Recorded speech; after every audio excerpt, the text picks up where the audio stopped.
Hi, my name is Wiener from The New Wheel in San Francisco and Larkspur, and I'm joined today by Mike. Mike, thanks for sitting with me. Thanks for having me here. Absolutely. Yeah. We are here today talking about the Specialized Creo SL, which stands for super light.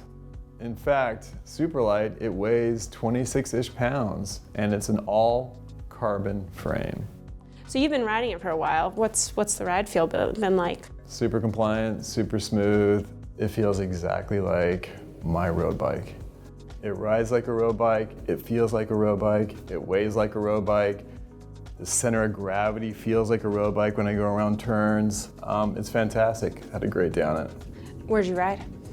Point Reyes, up on the Seven Sisters. Oh, nice. So that gave me also insight into how the assist levels work, especially on the hills. And there wasn't a hill on the Seven Sisters that felt challenging or uncomfortable. It made mincemeat of every one of those little rolling hills. And it was great. So that brings me right to kind of a key question. What's different than your road bike? What's different about my road bike is, surprise, surprise, it has an integrated motor and battery. And I think the stealthiness of how this bike appears, it's a very small motor, very small battery, but yet it packs a big punch.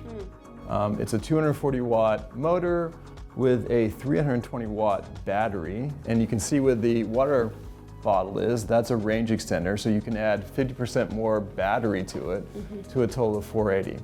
And how did you find you were using the levels of assist? Were you, like when I ride my bike, I'm in turbo all the time. Right. I'm in the highest level of assist all the time. What was your experience on this? It's so light. I think this bike is what, 26, 27 pounds? Right. How are you engaging with the assist levels? So for me, I think what I want to do right off the bat is to see how the bike feels with no assist. And there was no drag to it. There was no like, wow, this is feeling like I'm pedaling through molasses. No drag.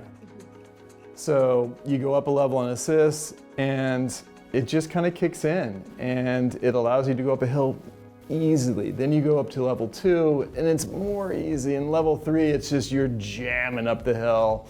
And again, you have a smile on your face from year to year. It just increases your fun experience with a bike like this, for sure. I spent some time on it. Like, it brought right back to me how much I actually enjoyed riding road bikes, which I'd sort of written off for the last 10 years or so because I've been riding e-bikes and it's so much fun. But I think what this bike shows is that they really have a vision for kind of where this is going and what the rider experience should be. And this motor, which they've developed with Mahle in Germany, I think they have an exclusive on it for 5 years. And it's nice. And it's, super quiet, super nice, super light. And again, I think the biggest thing is there's no drag. Yeah. I mean, I think that is a huge sort of stepping stone for e-bike road bikes. The fact that when it's off, there's no drag. And in addition, I think when you hit, it's a class 3 bike. Yeah. So when you hit 28 miles an hour and you go beyond 28 miles per hour, you can keep going because there's no drag. Yeah. And so that's super important. And if you look at this bike, it's almost a kind of a one Quiver bike. This can be a great commuting bike.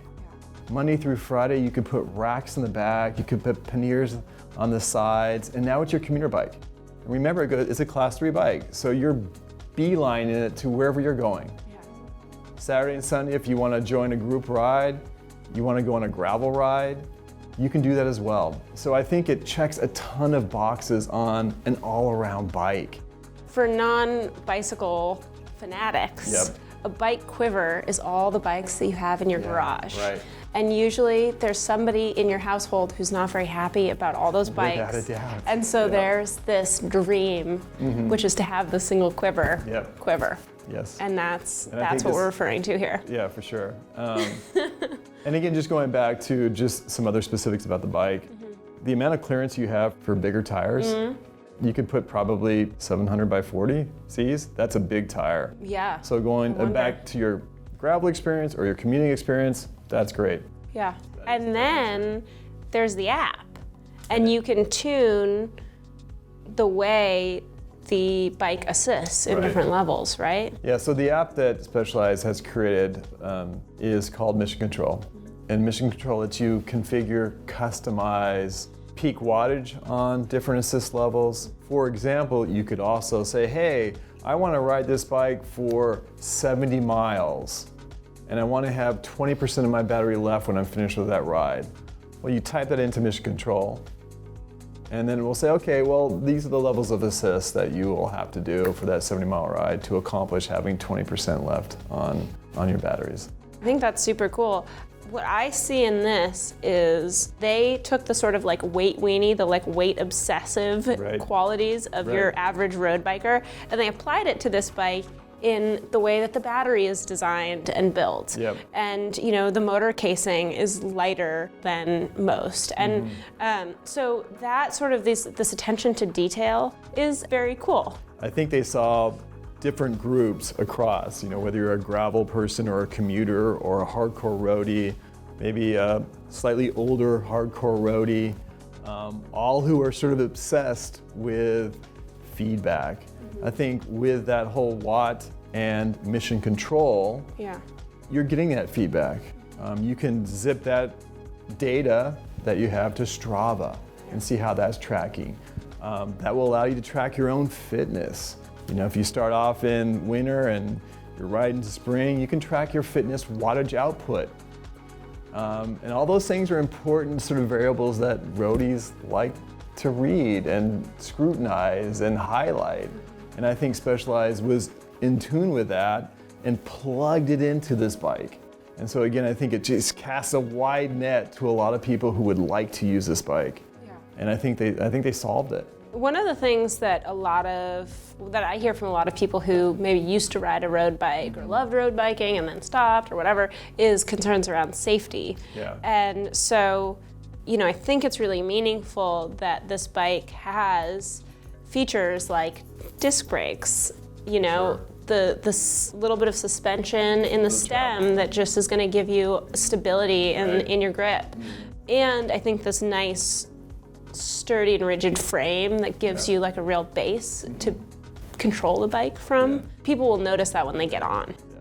As we're riding this bike, you know, we were getting pretty aggressive around some downhill, and I felt I had an easy time modulating my brakes and didn't really have to think about it, but they were very reactive. And again, it goes also back to, you know, just the general idea of how Specialized built this frame and then said, hey, let's build and manufacture a motor that fits the frame we built versus the other way around. And I feel like you can really sense that when you ride it, just on the weight displacement, sort of right down the down tube. And you feel when you're going around turns and corners that it's super smooth, not awkward, and it's the right sort of distribution. But then when you layer it on with the assist levels and the motor, again, you're saying to yourself, holy smokes, man, my universe of rides has now just expanded. And I can go from Point Reyes to San Francisco and just have a really sort of fun, fulfilling day. The universe of fun expands, right? Without a doubt. Because you can go farther, you don't have to get as tired, you can work as hard as you want. You can take as many extra battery packs as you want. Like I have this vision of having like a 6-pack holder on my rear rack of extra batteries and just going and going and going. I guess you could. I guess you could, yeah. One of the things I never loved about my road bike and never will was like the double chain ring at the front, the complicated shifting patterns, all this stuff. This bike makes it super simple. One gear at the front, 11 at the back. You just shift up and down. If you want it harder, you make it harder. If you want it easier, you make it easier. And really brought back all the most fond memories for me of road biking. I also appreciated the dampening, the Future Shock 2.0. It just takes a little bit of the road vibration. So if you're using the range extender and you're going out for a long day on the bike and you have the dampening on, I think your hands will appreciate that. And your overall sort of riding experience will be better because it does just pick up a little bit of asphalt vibration. I think that's huge. Less tension in your shoulders. Less tension in your shoulders. I also felt the geometry of the bike. It fit me super well. And I know Specialized has 5 sizes in this bike, so there's gonna be a size that fits a lot of different people. Right, you're 6. I'm 6'3", 6'2", so. I'm 4'11 and a half, 5. Let's call it 5. Let's call 5, Let's call round 5. up, round Let's up. do it, yep. And the bike fit me. So there's a small, there's an extra large, all the way up to there. Yep. So based on all this, who do you think are good candidates for this bike? Gosh, I mean, I think that the obvious person who's got to try the Creo SL is a road biker. An e-bike curious road biker, I think, will love what Specialized has to offer here. Then there are people who may have ridden drop bar bikes in the past, want something that will get them back into cycling, help them get into shape, and it's a rider who enjoys a full body ride experience, not something that's upright, something where you're really using your full physicality to propel the bike. And then there are the people who have kind of mission critical e-bike weight issues. So a lot of the people I work with in the city, younger riders who live in apartments, need to carry the bike up and down stairs or take it on BART and you don't want to have to rely on the elevator or whatever.